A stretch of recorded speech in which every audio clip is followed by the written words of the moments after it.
ನೋಡಿ, ಧರ್ಮಸ್ಥಳ ಪ್ರಕರಣದಲ್ಲಿ ಮತ್ತೊಬ್ಬ ಯೂಟ್ಯೂಬರ್ಗೆ ಈಗ ಸಂಕಷ್ಟ ಕಟ್ಟಿಟ್ಟ ಬುತ್ತಿ. ಯೂಟ್ಯೂಬರ್ ಅಭಿಷೇಕ್ನ ತೀವ್ರ ವಿಚಾರಣೆಯನ್ನ ನಡೆಸಿದೆ ಎಸ್ಐಟಿ. ನೆನಪಿರ್ಬೋದು ಇವನು ಯಾರು ಅಂತ. ಯೂಟ್ಯೂಬರ್ ಅಭಿಷೇಕ್ ತಡರಾತ್ರಿವರೆಗೂ ವಿಚಾರಣೆ ನಡೆಸಿ ಕಳಿಸಿದ್ದಾರೆ ಎಸ್ಐಟಿ ಅಧಿಕಾರಿಗಳು.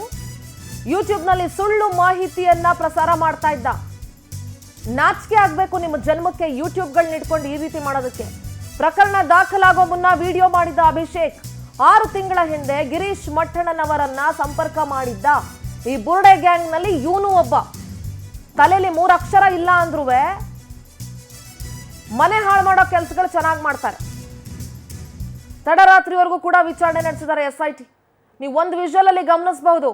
ಸುಜಾತಾ ಭಟ್ ಮನೆ ಹತ್ರ ಹೋಗ್ಬಿಟ್ಟು ಪವರ್ ಟಿವಿ ಅವರಿಂದ ಸುಜಾತಾ ಭಟ್ಗೆ ತೊಂದರೆ ಇದೆ ಹಂಗೆ ಹಿಂಗೆ ಅಂತೆಲ್ಲ ಮಾತಾಡಿದ್ದ ಲೈವ್ ಅಲ್ಲಿ.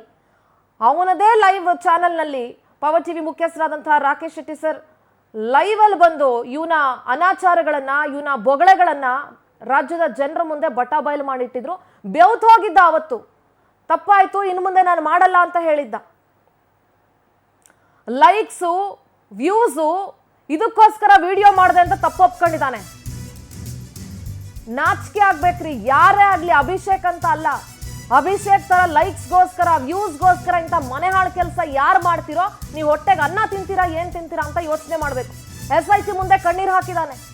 ಅವತ್ತಿಲ್ ಕಣ್ಣೀರ್ ಹಾಕಿದ್ನಲ್ಲ ಹಂಗೆ. ಯುನೈಟೆಡ್ ಮೀಡಿಯಾ ಯೂಟ್ಯೂಬ್ ಚಾನೆಲ್ ನಡೆಸ್ತಾ ಇದ್ದ ಅಭಿಷೇಕ್ ಸುಜಾತಾ ಭೇಟಿ ಮಾಡಿ ಅನನ್ಯ ಕಾಲ್ಪನಿಕ ಕತೆ ಬಗ್ಗೆ ಎಸ್ಐಟಿ ವಿಚಾರಣೆ ನಡೆಸಿತ್ತು. ಬಂಗ್ಲೆಗುಡ್ಡೆಗೆ ಭೇಟಿ ನೀಡಿ ವಿಡಿಯೋ ಮಾಡಿದ್ದ ಜಯನ್ ಮತ್ತೆ ಅಭಿಷೇಕ್ ಇಬ್ರು ಕೂಡ. ಸೊ ಆ ಟೀಮಲ್ಲಿ ಇವನು ಒನ್ ಆಫ್ ದಿ ಪರ್ಸನ್ ಅಂತ ಆಯ್ತಲ್ಲ. ಮತ್ತಷ್ಟು ಯೂಟ್ಯೂಬರ್ಗಳಿಗೆ ನೋಟಿಸ್ ಕೊಡುತ್ತೆ ಎಸ್ಐಟಿ. ಸದ್ಯ ಎಸ್ಐಟಿ ಕಚೇರಿಯಲ್ಲೇ ಯೂಟ್ಯೂಬರ್ ಅಭಿಷೇಕ್ ಅನ್ನ ಇರಿಸಿಕೊಳ್ಳಲಾಗಿದೆ. ದಕ್ಷಿಣ ಕನ್ನಡ ಜಿಲ್ಲೆಯ ಬೆಳ್ತಂಗಡಿಯಲ್ಲಿದೆ ಎಸ್ಐಟಿ ಕಚೇರಿ. ಇವತ್ತು ಕೂಡ ಅಭಿಷೇಕ್ನ ವಿಚಾರಣೆ ಮುಂದುವರಿಸುತ್ತೆ ಎಸ್ಐಟಿ. ಲೈಕ್ಸ್ಗೋಸ್ಕರ, ವ್ಯೂಸ್ಗೋಸ್ಕರ ತಲೆಯಲ್ಲಿ 3 ಅಕ್ಷರ, ಎದೆ ಸೆಳೆದ್ರು 3 ಅಕ್ಷರ ಇರಲ್ಲ. ಅವನಿರೋ ಹುಟ್ಟು ನೋಡ್ರಿ. ಲೈಕ್ಸು, ವ್ಯೂಸ್ಗೋಸ್ಕರ ನಾನು ವಿಡಿಯೋ ಮಾಡಿದೆ ಅಂತ ಹೇಳಿದಾನೆ. ಧರ್ಮಸ್ಥಳ ಎಷ್ಟು ವರ್ಷದ ಇತಿಹಾಸ ಇದೆ, 100 ವರ್ಷದ ಇತಿಹಾಸ ಇರುವಂತ ಧರ್ಮಸ್ಥಳದ ಬಗ್ಗೆ ಮಾತಾಡಕ್ಕೆ ಇವನು ಹುಟ್ಟಿದ್ನ. ಏನ್ರಿ ಗೊತ್ತಿದೆ ಇವನಿಗೆ ಮಾತಾಡೋದಕ್ಕೆ? ಹೋಗ್ಲಿ, ಸೌಜನ್ಯಾಳ ಅತ್ಯಾಚಾರ ಮತ್ತು ಕೊಲೆ ಆದಂತ ಪ್ರಕರಣದ ಆ ಸಂದರ್ಭದಲ್ಲಿ ಇವನು ಎಲ್ಲಿ ಹೋಗಿದ್ದ? ಇವನು ಹುಟ್ಟಿದ್ನ ಇವನು ಅವಾಗ? ಅಥವಾ ಇವನು ಎಷ್ಟನೇ ಕ್ಲಾಸಲ್ಲಿ ಓದ್ತಾ ಇದ್ದ ಇವನು?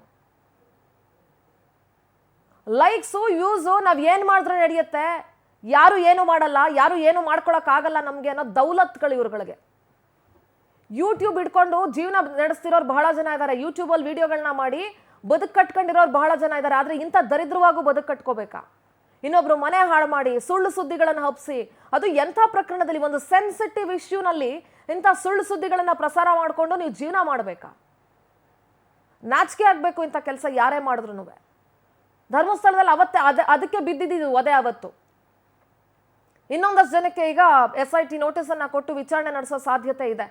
ಮತ್ತಷ್ಟು ಯೂಟ್ಯೂಬರ್ಗಳಿಗೆ ಎಸ್ಐಟಿ ಶಾಕ್ ನೀಡೋ ಸಾಧ್ಯತೆ ಇದೆ. ಯೂಟ್ಯೂಬರ್ಗಳಿಗೆ ನೋಟಿಸ್ ಕೊಡೋದಕ್ಕೆ ಎಸ್ಐಟಿ ಸಜ್ಜಾಗಿದೆ. ಈಗ ಆಲ್ರೆಡಿ ಸಮೀರ್, ಅಭಿಷೇಕ್ಗೆ ಎಸ್ಐಟಿ ವಿಚಾರಣೆ ನಡೆಸ್ತಾ ಇದೆ. ಇವತ್ತು ಕೂಡ ಅಭಿಷೇಕ್ನ ವಿಚಾರಣೆ ನಡೆಯುತ್ತೆ. ಯಾಕೆಂದ್ರೆ ಇವನು ಅದರಲ್ಲೊಂದು ಭಾಗ ಅಲ್ವಾ ಈ ಬುರುಡೆ ತಂದಿದ್ರಲ್ಲಿ. ಮತ್ತೊಂದಷ್ಟು ಯೂಟ್ಯೂಬರ್ಗಳನ್ನ ಕರೆಸಿ ವಿಚಾರಣೆ ನಡೆಸೋದಕ್ಕೆ ಎಸ್ಐಟಿ ಸಿದ್ಧವಾಗಿದೆ.